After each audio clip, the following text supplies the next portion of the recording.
everyone, Rascal here. And Mama, welcome to our podcast. For the first time, we're covering a documentary movie. But it's not just any documentary. This is Secret Origins, the story of DC Comics. This short podcast covers the 2010 documentary showing how DC Comics first got off the ground and paved the way for all the iconic heroes we know today, and featuring the people who went with DC's journey. And we actually had this for quite some time. I remember you actually bought it years ago from half price, and I think we had seen it before, but it had been so long I didn't remember what was even featured in it. Right.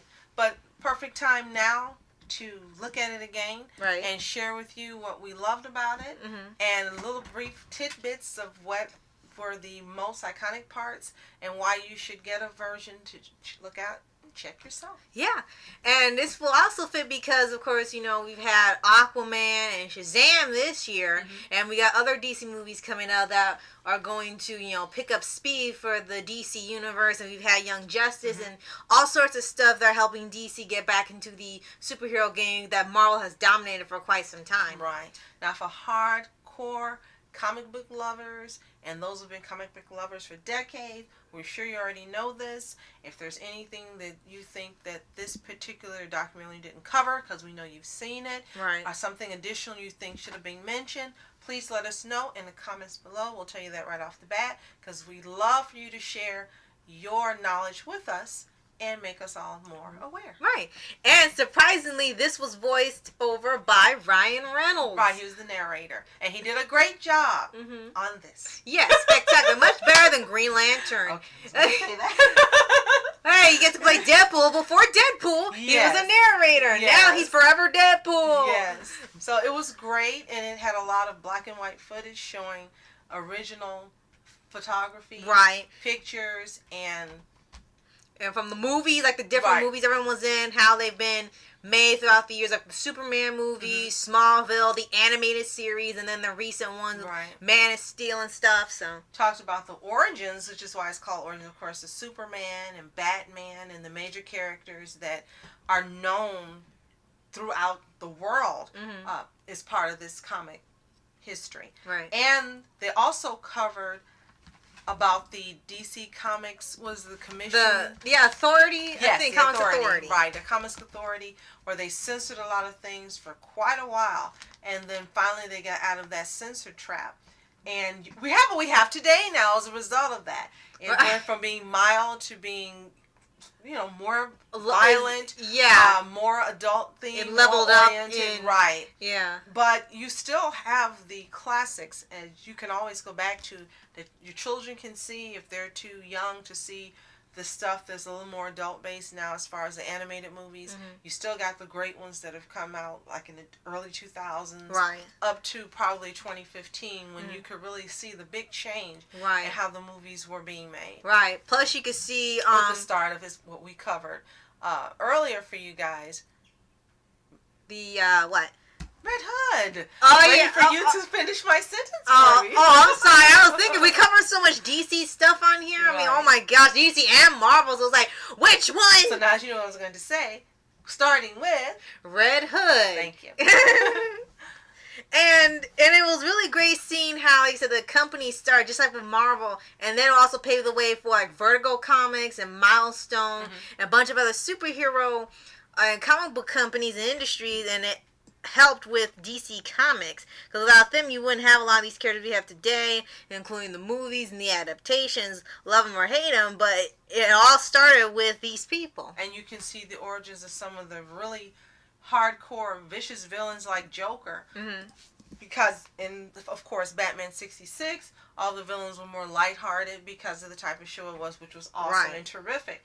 But when you get to the comics and you get to the modern movies and adaptations, you see the Joker is not a joke.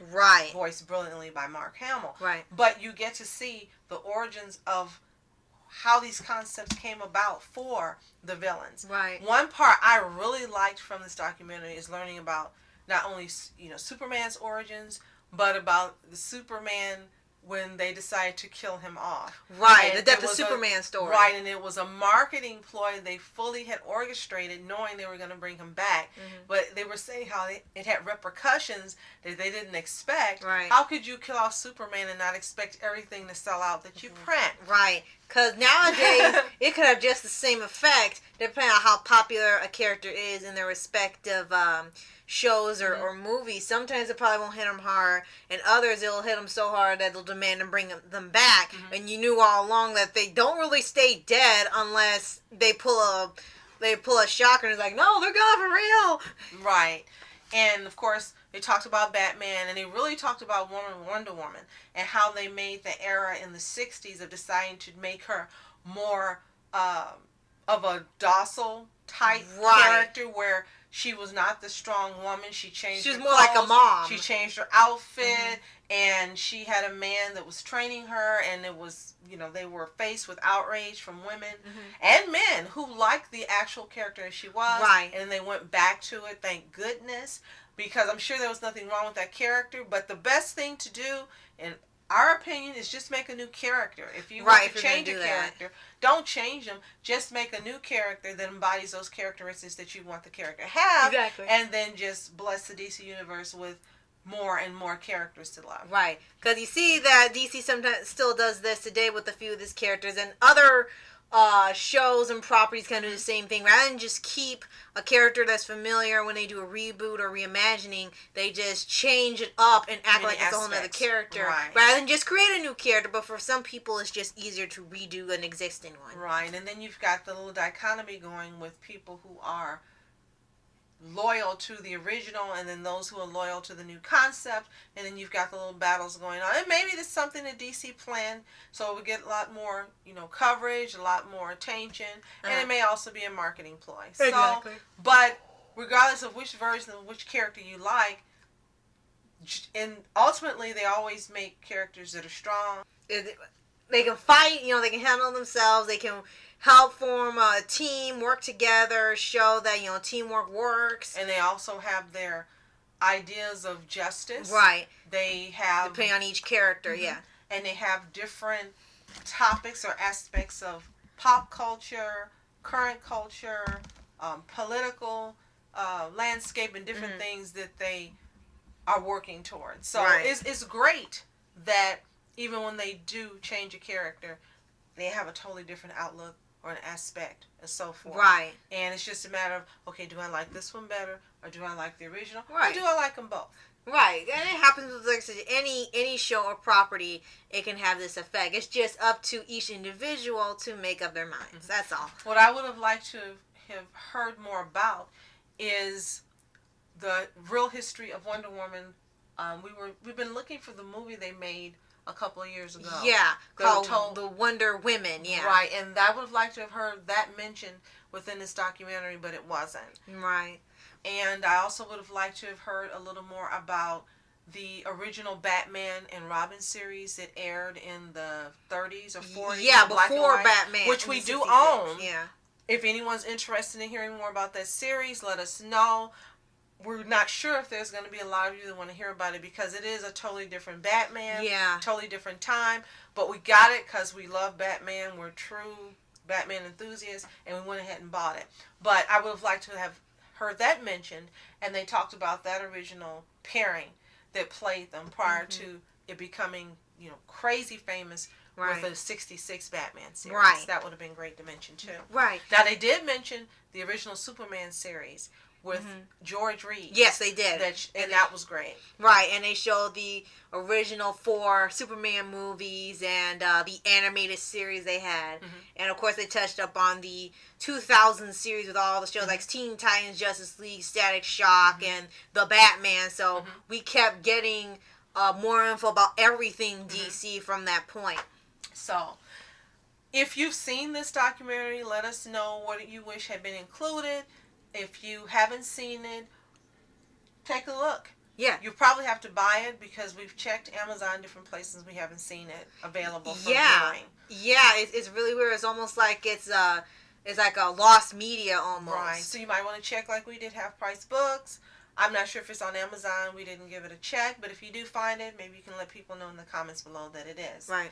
Also, if you have any of these comic books that from the original printings and different things, let us know in the comments below. Yeah. We would love to hear about it. We have an avid comic book collection, not only of things that we've purchased since Rascal and I have been able to enjoy it together, but also we've had some given to us by our relatives who collected comic books decades ago, even decades before I was born. So we have those to treasure.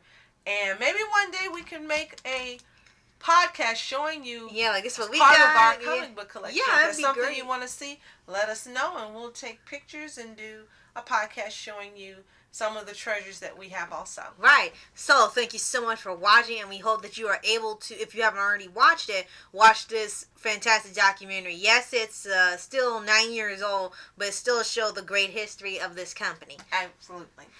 I'm Rascal Entertainment. And I'm Mom Entertainment. Have a fantastic day. Peace. And reporters sitting flashing lights, trying to walk around, man, who the hell are you?